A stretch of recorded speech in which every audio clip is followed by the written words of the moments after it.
Diretso na tayo sa ating mga balitaan. Abante Radyo Live Report. PNP nagsagawa ng command conference 6 na araw bago ang eleksyon. Maabante sa balita si Abante reporter Edwin Balasa. Tama kay Jan Charmaine, 6 na araw bago ang eleksyon 2025 ay muli nagsagawa ng command conference ng PNP na pinangunahan ng kanilang hepe na si Police General Romel Francisco Marbil. Ayon kay PNP Public Information Office Chief Police Colonel Randolph Tuanyo, ang command conference ay dinaluhan ng command group at ng mga regional director.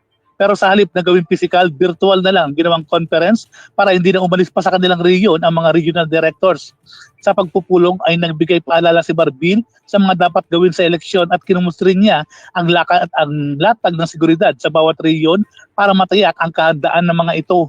Bago ito, kahapon, hinimok ni Marbil na ipatupad ng maigi ang batas at maging neutral.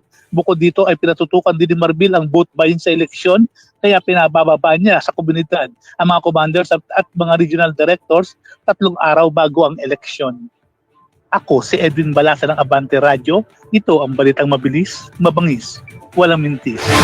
Abante Radyo Live.